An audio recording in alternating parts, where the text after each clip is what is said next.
somebody was minding the chicken coop because the chickens was going missing. Hello, my beautiful people. Welcome back to Mental Moments. I am Lisa Coleman. I have a degree in psychology, and I have been in the mental health field for about 25 years. Well, it seemed like many of our celebrity GenXrs have come out of hiding to discuss and reveal their mental health journey, and I am here for it. So let's talk about it. But today I want to discuss JEEZY's, I believe it's a book tour. I believe similar to what Jada and Will did for their book. I think this is what's happening for JEEZY's book, which is called Adversity for Sale. And I haven't read the book yet, but I'm dying to dig into it. I am just giving my perspective and my analysis just based off of a mental health lens. Not here to tear anyone down, not whether to discuss whether I think they're lying or telling the truth, because to be honest, when I'm having conversations with clients of my own, I do not judge them based on the information they're giving me, whether they're lying or not. I pretty much will sit, have the discussion, have them be able to express themselves as openly and as transparent as possible, and then be able to navigate those emotions and those feelings from the stories that they're giving me. Whether the stories are true or not, there is something you can take away from it as a mental health therapist to decipher through, if it is a story, why are they telling this story? So first of all, I definitely want to jump into a little bit of background pertaining to JEEZY. Anyone that's a JEEZY fan knows that JEEZY was born September 28th, 1977. So JEEZY turned 46 this year. So he definitely falls under the Gen Xer genre. Everything that I'm discussing currently was not mentioned in the interview with Nia Long. Just thought I would give you a little background, a little insight of who JEEZY is before we dive into the interview. Secondly, one thing I thought that was very interesting was JEEZY did travel the world as a minor child. From what I know, his mother was really a hood girl. She was very spicy, had a quick, sharp tongue. Father was a military man, so he traveled as a young child. He mentioned that his experience in Japan was very eye-opening, being able to travel the world, being able to see different cultures. Now, when the parents eventually divorced, which is right around the age of 13, and he went back to Atlanta, they were living in a trailer park or a trailer home, JEEZY was just not here for it. He decided he's going to get money by any means necessary, and he did. And then that's when his life in the streets of Atlanta, being a drug dealer, being a hustler, getting enough money so that way he can finance his rap career, which he did, and it excelled. So I just wanted to give you guys a little backstory about that before jumping into the interview with Nia Long and to discuss some of the things he mentioned in his book, Adversity for Sale. So let's be clear, the purpose of this interview was to give you some insight as to what his book is about. First of all, let's start with the fact that during the credits, I noticed that JEEZY is the executive producer of that sit-down conversation with Nia Long. So that says to me that that was his show. He put it together, him and his team, and they chose Nia Long as the person to have the conversation with him. And listen, I'm not mad at him. He definitely seemed like a person that had trust issues. And it seemed to me that Nia Long was the safest person that he could sit with to have this conversation and to be able to navigate the type of questions she would be asking. And also to be able to answer in a way that best suits him. This interview, in my opinion, was mainly about his book and trying to generate some conversations about his book. And obviously in order to increase book sales, even though as of September, he did hit the New York's bestseller list. So listen, kudos to him. I'm proud of him for doing that. That's amazing. Not everyone hits the #1 bestseller list, and he did.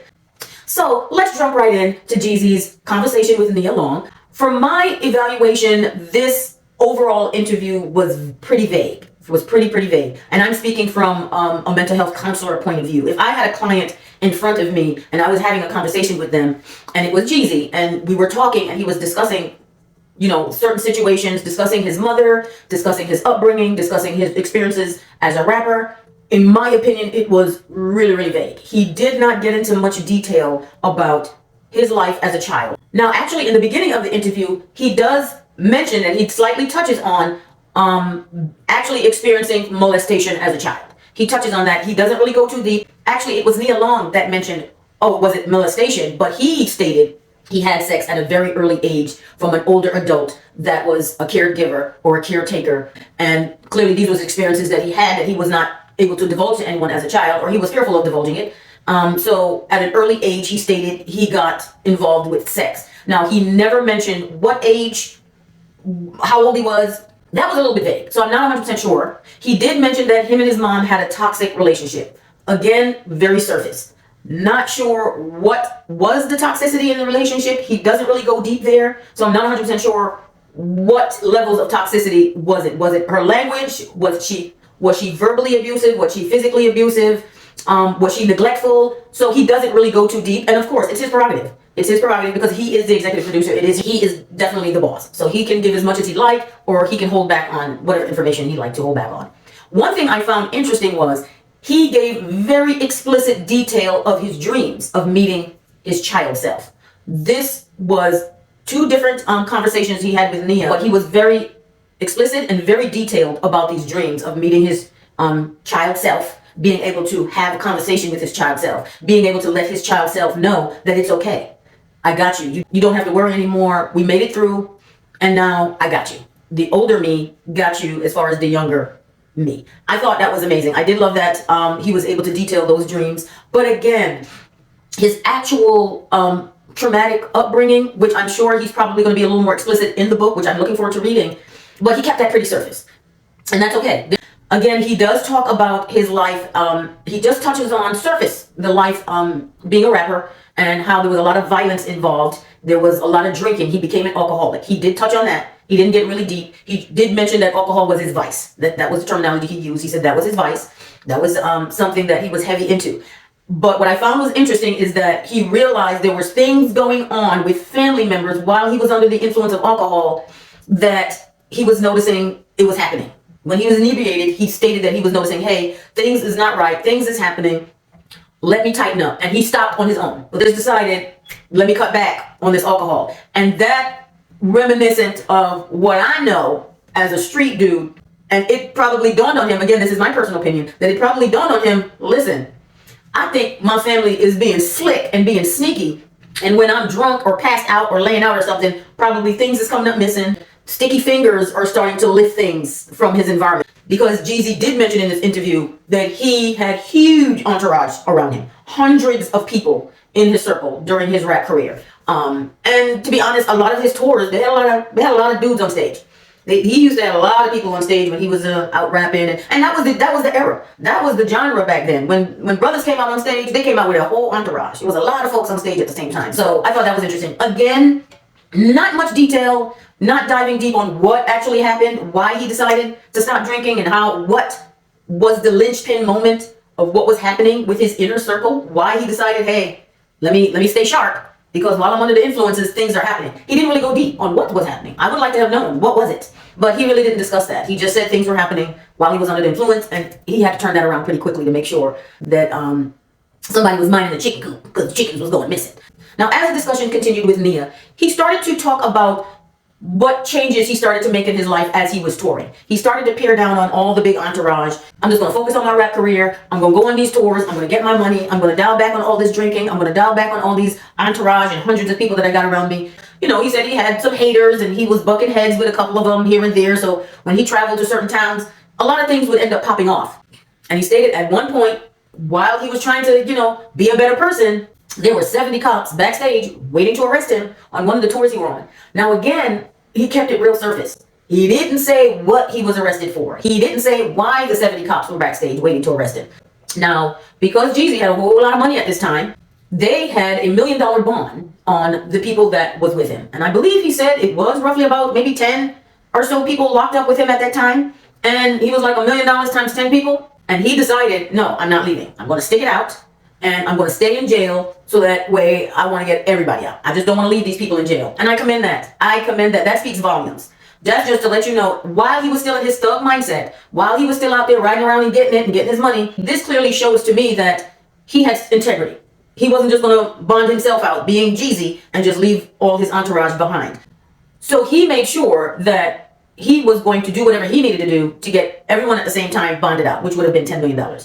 Now, what I thought was interesting in this statement was he said to Nia Long, at that time, there was no one he could trust to divulge information as to where to get this $10 million to bond out him and everybody else. So I found that interesting that there was no one in his circle with all these people he was traveling with, all these family members he had with him and around him, no one at all, whether business related or family, that he could trust to access those funds and get him and his people out of jail. And this is just reality. This is just how it is.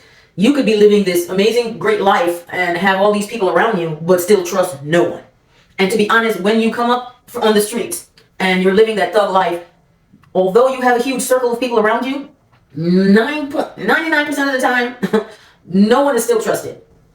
And it seemed like, from my analogy, that JEEZY's trust level, as far as people are concerned, is very low. It's very low. Now, the thing with that was, when he came out of jail after 2 weeks, he realized his children, his baby mother, whether it was his baby mother or his girlfriend at the time, was all pretty much left for dead. No one called them. No one spoke to them. No one gave them updates. This is what he is stating, that the whole time he's this big star with huge entourage, and he got locked up for 2 weeks, and you're telling me nobody double checked to make sure they were good, or just to check in on them to say, listen, this happened? Seems like after he got out of jail, his trust level for people in general, whether family members, business partnerships, really plummeted. He pretty much said that to Nia Long, that when he got out of jail, that was an eye-opener. He stayed in jail 2 weeks to make sure that the people that was with him in jail got out. At the same time he got out, he wanted to make sure he paid for everyone. While he was staying in jail, trying to maintain his integrity and being this upstanding guy, making sure he left no one behind, he felt that the rest of his team should have been able to make sure that his family and his children were okay.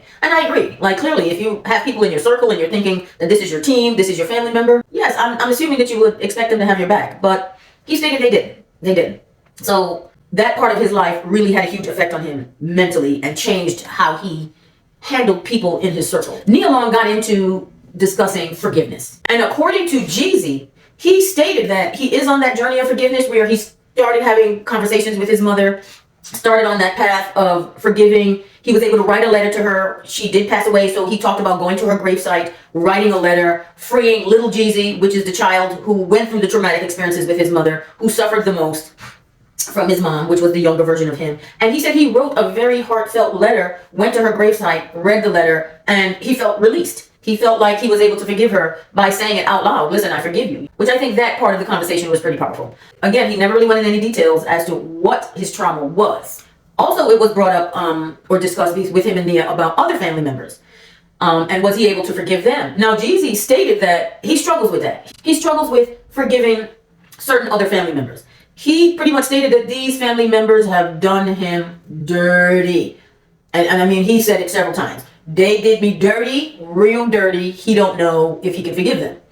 JEEZY mentioned that his family members did heinous things. Again, he didn't really go into any major details, but he did use, his thug language to kind of explain some of the things they did.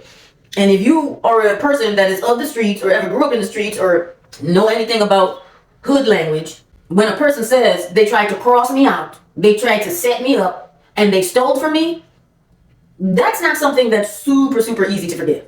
Let's just be 100% real. It is a long journey to tell someone to just write down names of family members who tried to have you killed, who tried to set you up to have you locked up in jail, and has stole large sums of money. That's not an easy journey to send someone on, to say, hey, just write that down on a list and go ahead and call each person up and let's just say bygones be bygones. That's not easy. One of the things that JEEZY mentioned in the interview was that to this very day, those family members that have done the things they've done to him, it ain't no skin off their back.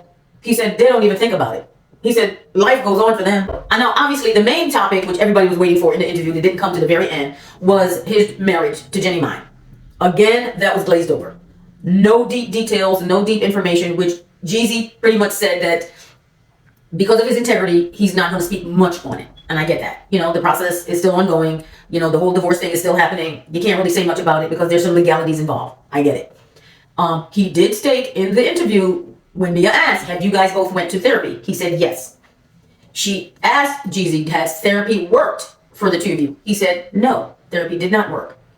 He also made a statement in the interview, which I picked up on, was it is important to have someone in your life that knows where you're coming from, that can understand your pain and be able to connect with you on that level and grow with you mentally, maybe unassuming his past history, his past traumas, and be able to see him growing from a thug to a man to a professional to a real estate mogul, and be able to see that journey and write it out with him. So that statement was interesting because, to be honest, the connection is important. Being able to know that you're with someone that could kind of be able to connect with you culturally, mentally, as far as just, number one, being a black man, he said, in America, being a trap rapper and transitioning from trap rapper to entrepreneur, mogul, book writer. He's lived several lives. And I do believe JEEZY has evolved. Like, there is no doubt about it that this man has evolved. The way he is speaking, how he is selectively choosing his words. He wants to be a conduit for other black men to be able to be vulnerable and to be able to talk about mental health and to be able to seek out the younger version of themselves and let that younger version know that it's okay. It's okay to be someone that's gentle and caring and still be masculine. I'm here for it. I'm here for it. JEEZY, listen, I loved it. I loved it. Again, the interview was very surface, but what I did take away was it definitely shows me that the mental health journey that JEEZY has been on, whether we believe him or not, there is growth. There has definitely been elevation, and there has definitely been very woke moments for JEEZY where he's like, listen, it's time for me to wake the fuck up, and it's time for me to grow the fuck up. So he's definitely on that journey. He's definitely on that journey. There is no ifs, ands, or buts about it. JEEZY is a different man from the young drug dealing trap rapper. He's definitely a different man. There's no doubt about it. He's definitely a different man. Now, as far as his relationship with Jenny Mai, no one really knows what happened. We can put pieces together. She publicly stated that she's very opinionated, and her mother's very opinionated. Again, that's it. That's all I've heard. And this is all from Jeannie's mouth. What I'm hearing from JEEZY is he is on this elevation journey, but he's still guarded. He has trust issues. He's had family members that has really screwed him over in the past, and his guard is up. And if he get wind that someone is being any way, shape, or form being not transparent, not real with him, not on the same wavelength as him as far as his journey and where he's trying to go in his life, it's the snip snip. It's the snip snip. From childhood to drug dealer to trap rap star, he has been gradually weeding people out his life. Even though JEEZY mentions the idea of being a husband and a father with a loving family around him is something that he's always thought of and that he's wanted for himself, he's definitely going to put himself first. And I'm not mad at that. I'm not mad at that. It would have been great if he had the discernment to discover whether that marriage would have worked out or not, but it happens to all of us. We all get into relationships, male and females, where we're thinking, this person is for me. And then as time progresses, you realize, okay, maybe this person isn't for me for whatever reasons. So again, the getting married and then getting unmarried in 2 years, no one really knows what is his actual reasonings. But from what he is saying, they were on two different levels mentally. That's what I'm getting. Mental journey was not in the same direction. If you don't feel like your partner is someone that you are willing to fight for and do the work in a marriage, then why stay? I do believe that there's some marriages out there like Will and Jada that they're like, no, I'm going to stick and stay. I'm going to fight for this marriage. Yeah, no matter how many downs or ups, we are sticking it out. And I love that for them. But also, on the other hand, you have someone like JEEZY that's like, no, I'm not sticking this one out. No, this one is just not going to work out in the end. We are on two different levels mentally. We've tried doing therapy. We went to Vietnam and we did a lot of soul searching, and the end result is divorce. And it happens. It happens to the best of us. And what I'm understanding from this interview with Nia Long is that the fact that he's able to sit down and have really deep, thought-provoking conversations with Nia, and really you can tell that he's moving with purpose. You can tell that his communication is with purpose. He is being, cautious about the words that he's using. He's being cautious about the context of his conversation. And I am here for it. I am here for it. Clearly, he wants to sell his book. He wants to get more information out about his life and his journey. He states that he wants to be a conduit for other black men to be able to be vulnerable and to be able to talk about mental health and to be able to seek out the younger version of themselves and let that younger version know that it's okay. But again, guys, thank you so much for tuning in. Please thumbs up and subscribe to my channel. I am back on. I'm going to dive back into Jada and Will's book, and then I'm going to get JEEZY's book, and I am looking forward to analyzing the mental health piece. Thanks for watching. Toodles.